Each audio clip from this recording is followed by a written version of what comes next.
The weight of the iron collar bit into Kale's neck as he balanced atop the precarious metal beam. Below him, 100-meter drop into the ship graveyard's darkness promised a quick end to his suffering, a temptation he'd learned to ignore over 3 years of captivity. The vast wasteland of Earth had become a cemetery for spacecraft from a dozen worlds, their massive hulls forming a jagged metal landscape that stretched beyond the horizon. "Move it, Scav," the command crackled through his earpiece, followed by a warning shock from the collar. "North Quadrant shows energy readings. Find it before sundown or don't bother coming back." Kale adjusted the salvage pack on his shoulder and continued his treacherous crossing. His owners, the Blackridge Raiders, had little patience for slaves who returned empty-handed. The thin air at this height made breathing difficult, but the high vantage point offered the best view of potential salvage sites. When he reached the massive hull breach of what had once been a Centaurian warship, Kale activated his makeshift scanner. The device was cobbled together from parts he'd secretly kept from previous expeditions, a small act of defiance his masters would punish severely if discovered. The scanner's needle jumped, confirming an energy source nearby. "Found something?" he muttered, more to himself than to his distant overseers. The sky above darkened as storm clouds gathered, promising the acid rain that had become common since the Great Fall 30 years ago when the first ships began dropping from orbit. Kale descended through the breach, his worn boots finding purchase on exposed support beams. The interior was a maze of collapsed corridors and shattered chambers. He followed the scanner's increasingly urgent signals toward what appeared to be an escape pod embedded in the warship's medical bay. The pod's design was unlike anything he'd seen before, elegant curves marked with luminescent script that pulsed weakly. Its hatch had been forced open, either from the impact or by someone before him. Kale approached cautiously, scanning for traps or automated defenses. "Hello," he called softly, one hand ready on the shock knife at his belt, the only weapon his masters allowed him. A faint sound came from within the pod, a raspy breath. Swinging his light inside, Kale froze. A woman lay within, though woman wasn't quite right. Her skin had a pearl-like iridescence, with delicate scale patterns visible along her temples and the backs of her hands. Her eyes, when they fluttered open, were entirely silver with no visible pupils. Most striking was the ornate neural crown embedded in her skull, its filaments extending down her spine like a metallic river. "Water," she whispered in perfect standard, her voice carrying an otherworldly harmonic. Kale hesitated only briefly before offering his canteen. As she drank, he noticed her lower body was unmoving despite her obvious distress. A spinal injury, perhaps, or some kind of paralysis. "I am Valera," she said, her strength seemingly returning with the water. "First sovereign of the Lumerian Concordat," her eyes fixed on his collar. "And you are enslaved." Kale's hand moved self-consciously to the metal band. "Just a scavenger, you're hurt." "Betrayed," she corrected, a flash of emotion crossing her alien features. "My advisors orchestrated a coup. They disabled my neural interface with the throne ship and launched my escape pod toward this graveyard world." A distant explosion rocked the hull, followed by the unmistakable sound of a raider skiff. Kale's earpiece crackled to life. "Multiple energy signatures moving in to secure. Hold position, Scav." Kale's mind raced. If the raiders found her, they would either kill her or, worse, add her to their collection of exotic slaves. Her technology alone would make her invaluable. "We need to move," he said, making a decision that would likely cost him his life. "They'll be here soon." "I cannot walk," Valera stated, not with self-pity but as simple fact. "My neural crown was damaged in the crash. Until it regenerates, I am paralyzed from the waist down." Kale surveyed the pod, then the massive shattered corridor beyond. "Then I'll carry you." As the sounds of approaching raiders echoed through the broken ship, Kale began tearing materials from the escape pod to fashion a crude drag sled. His collar would shock him for disobedience soon, but some choices transcended pain. Some burdens, he realized as he gently lifted the alien queen onto the makeshift transport, were worth bearing. UB. The makeshift sled groaned against the metal floor as Kale pulled Queen Valera through the labyrinthine corridors of the fallen warship. His muscles strained with each step, the weight of his decision growing heavier than the physical burden he dragged. The collar around his neck had been shocking him intermittently for the past hour, punishment for ignoring his master's commands to remain in position. "They're tracking your collar," Valera observed, her silver eyes studying the device. The electrical impulses create a signal pattern. Kale nodded grimly. Can't remove it. Explosive failsafe. He paused at a junction where the corridor split into 3 directions. His salvager's instinct told him to head downward, toward the ship's belly where they might find an exit point. Allow me, Valera said, extending a slender hand toward his neck. Her fingers hovered inches from the collar, and a soft luminescence emanated from beneath her skin. My neural abilities are limited without my full connection, but I can disrupt the signal temporarily. A tingling sensation washed over Kale's neck as the Queen manipulated something within the collar's circuitry. The periodic shocks ceased, though the weight remained. It will only last a few hours, she cautioned. Kale resumed their journey, dragging the sled down a maintenance shaft that cut steeply through the ship's levels. The acid rain had begun outside, hissing against the hull and eating through weak points in the superstructure. Toxic droplets fell from ceiling breaches, forcing them to navigate carefully. Why risk yourself for me? Valera asked after they'd traveled in silence for some time.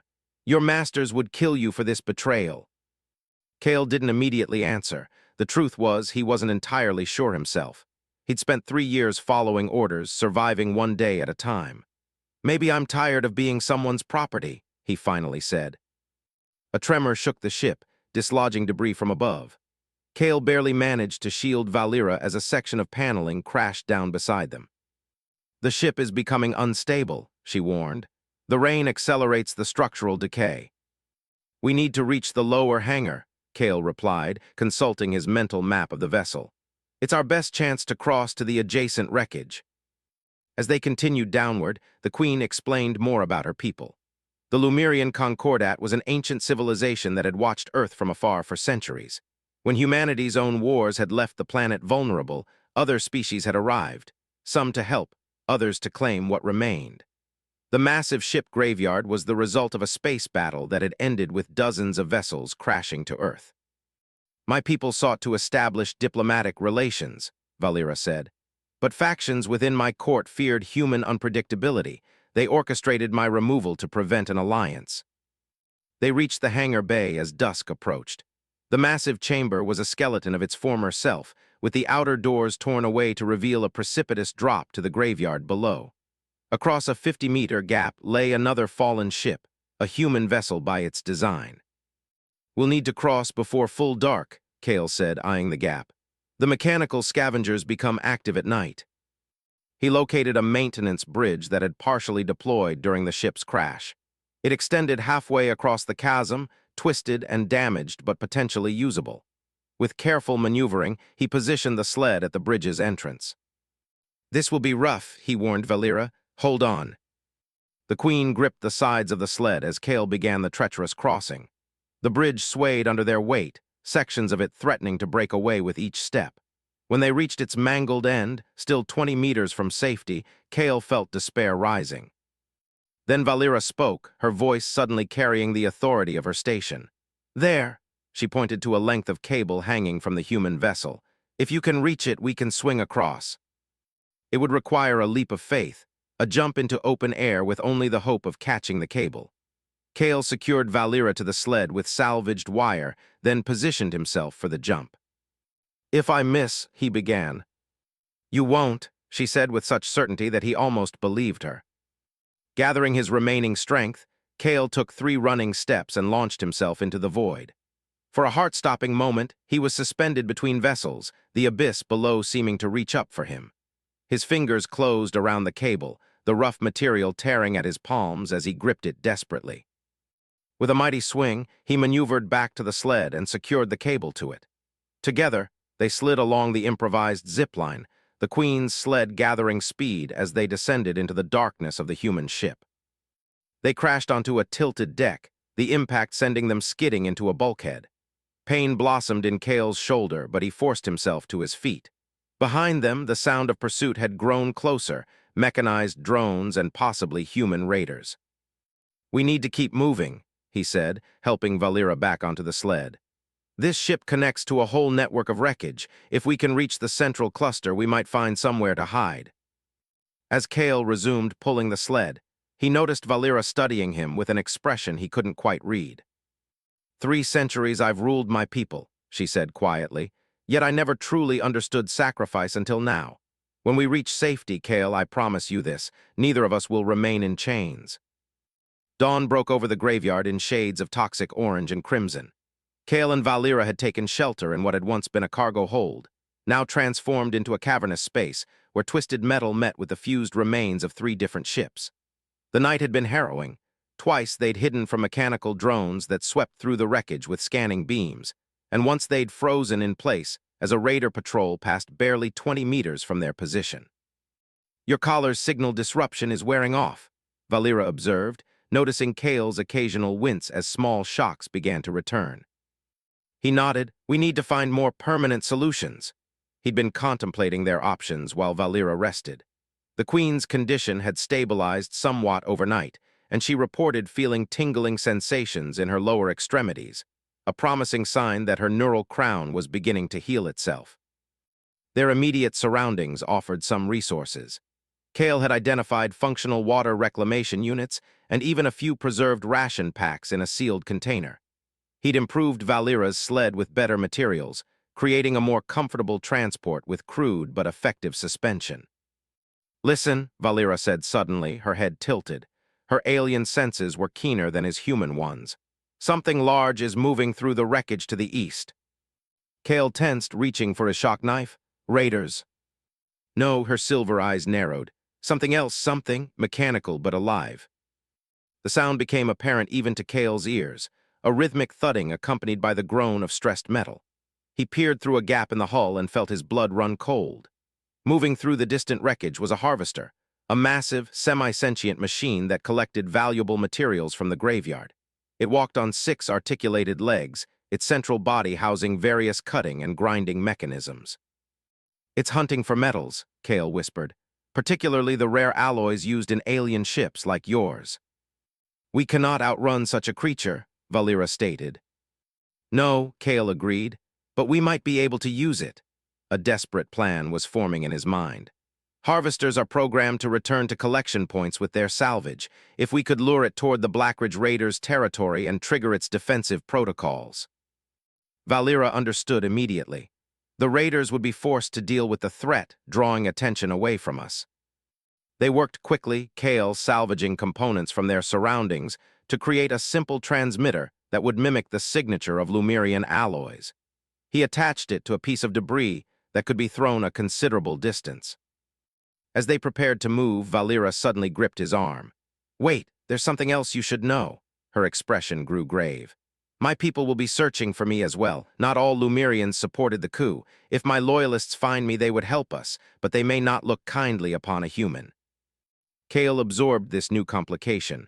We'll deal with that if it happens. For now, survival is all that matters. They set their plan in motion. Kale activated the transmitter and hurled it in the direction of the Blackridge territory. The effect was almost immediate. The harvester's movements shifted, its massive form changing direction to pursue the signal.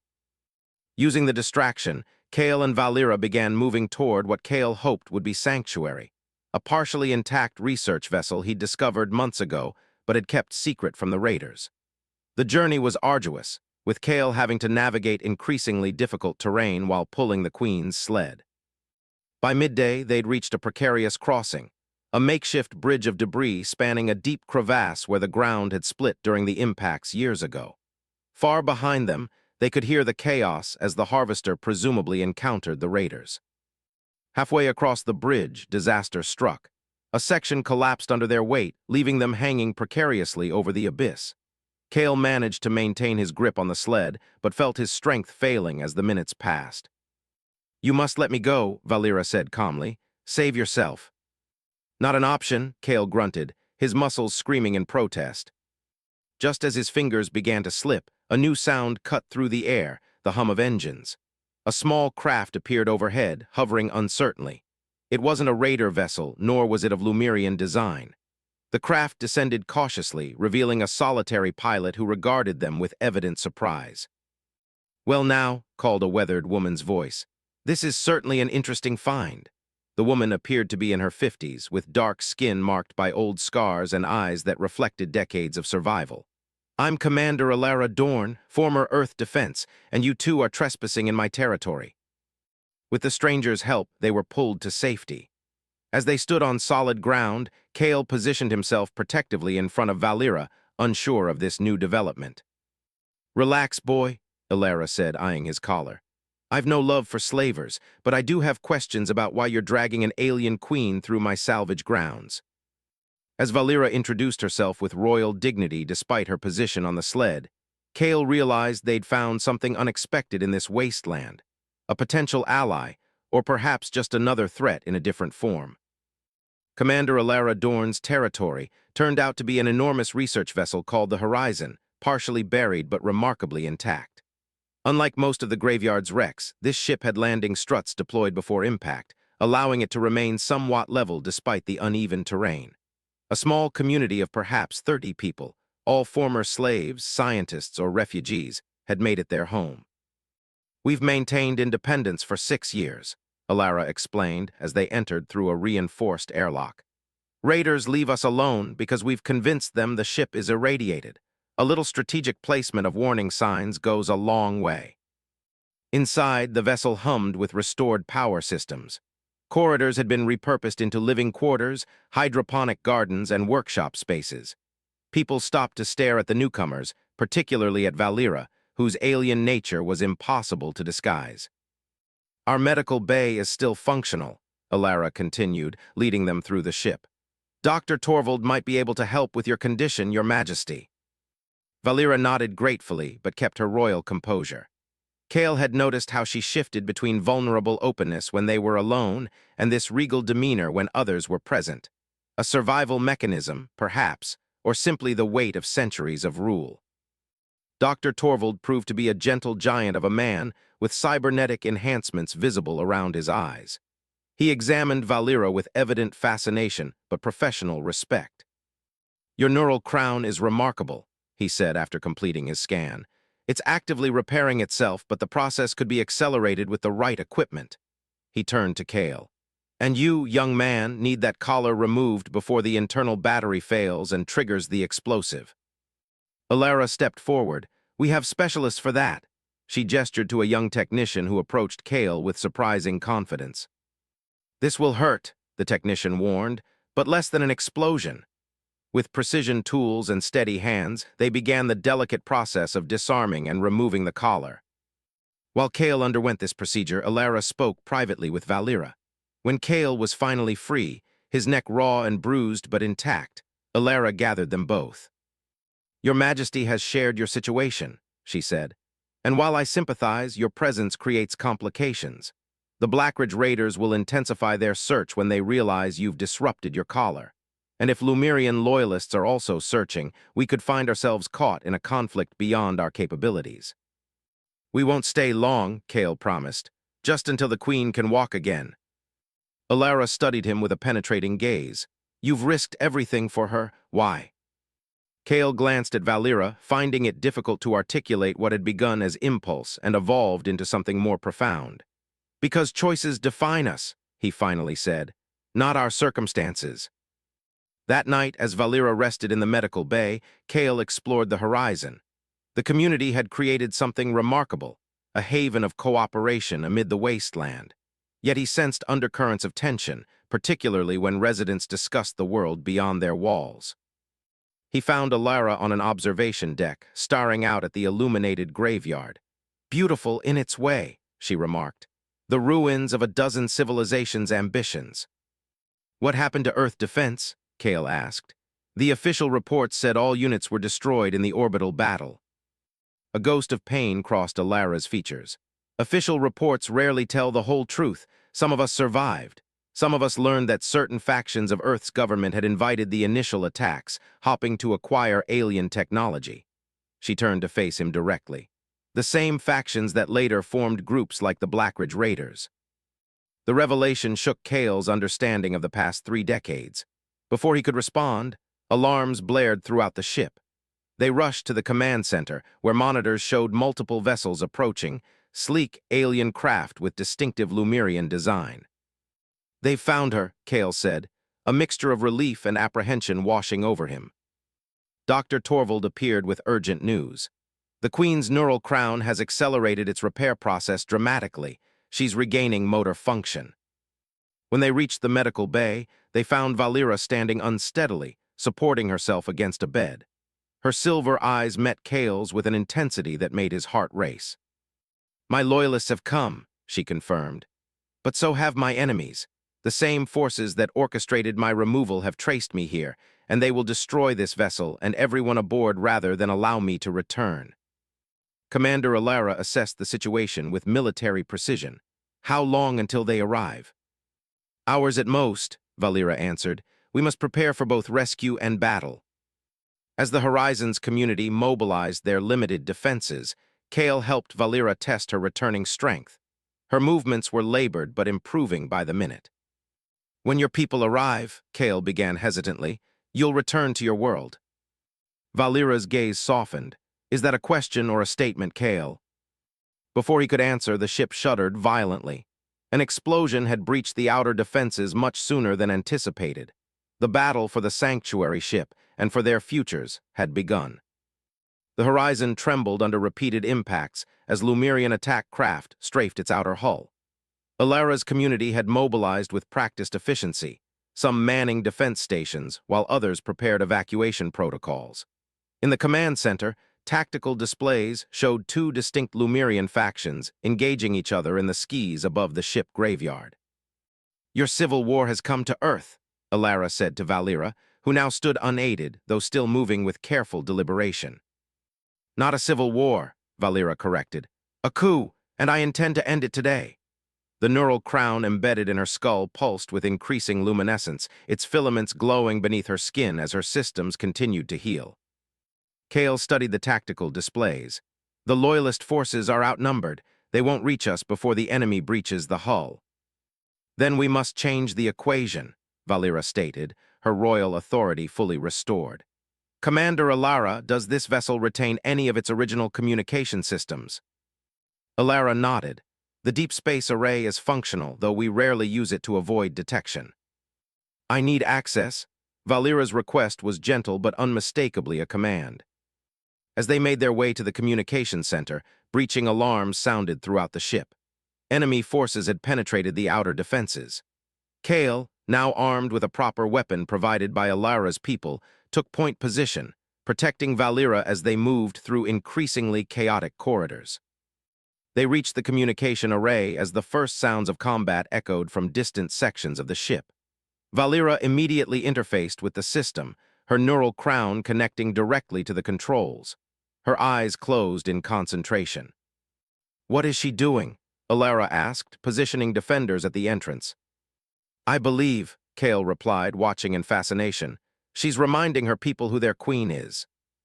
Valera's message transmitted not just through conventional channels, but through something deeper, a resonant frequency that seemed to bypass normal communication protocols.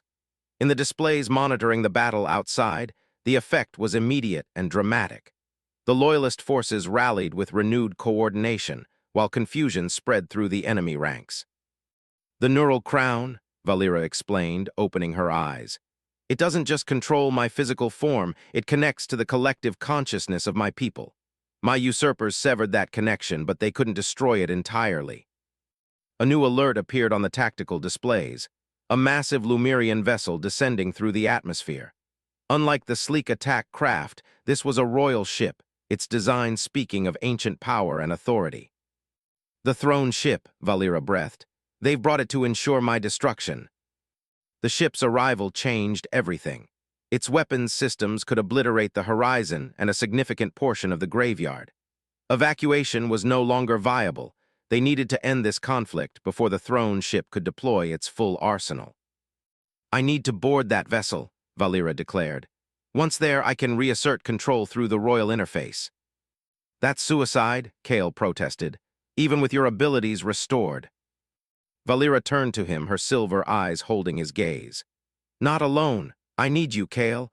The interface requires both royal authorization and an independent witness, someone not connected to Lumerian consciousness, a human." The plan was desperate, but their only hope. Using one of the Horizon's remaining shuttles, they would attempt to reach the throne ship while Alara's forces and the Lumerian loyalists provided distraction. Kale would escort Valera to the central chamber, where she could reclaim her authority.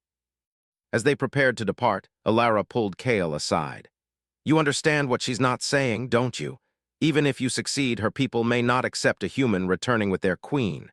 You may win her throne but lose your place beside her." Kale had already considered this. "Some journeys aren't about the destination," he replied simply. The shuttle launch was harrowing, with enemy fire tracking them through debris-filled skis. Kale's experience as a salvager served him well as he navigated the treacherous path, evading attacks while maintaining their course toward the massive throne ship. They docked during a momentary lull in the battle, breaching the royal vessel through a maintenance access point. Inside, they encountered surprisingly little resistance. Most of the crew had been deployed to fight the loyalists. Guided by Valera's intimate knowledge of the ship's layout, they made their way toward the central chamber. When they encountered guards, Valera used her partially restored neural abilities to confuse or incapacitate them rather than harm her own people. The central chamber was a marvel of alien architecture, a vast spherical space dominated by a floating throne that pulsed with the same energy as Valera's crown.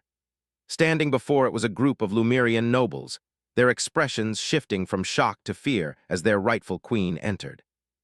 "Impossible," gasped one adorned with a lesser version of Valera's neural crown.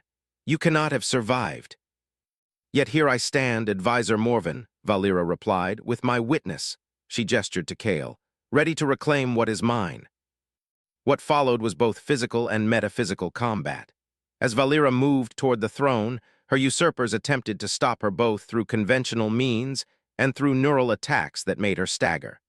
Kale defended her physically, his body becoming a shield against those who would harm her. When they reached the throne, Valera placed her hands upon it, her neural crown connecting to the ship's systems. "Witness me," she commanded Kale. He stepped forward, placing his hand over hers on the throne. A surge of energy flowed between them, through them, and into the ship itself. Kale experienced a momentary glimpse of Lumerian consciousness, centuries of history, culture, and thought flowing through his mind in an instant. Throughout the ship, systems reset. Loyalist forces gained control of weapons and navigation. The usurpers found themselves suddenly cut off from the neural network that had granted them temporary power. As the coup collapsed, Valera stood transformed, her full power and authority restored, her body healed, her presence commanding absolute respect from all Lumerians present. She turned to Kale, who knelt before her, overwhelmed by the energies he had helped channel.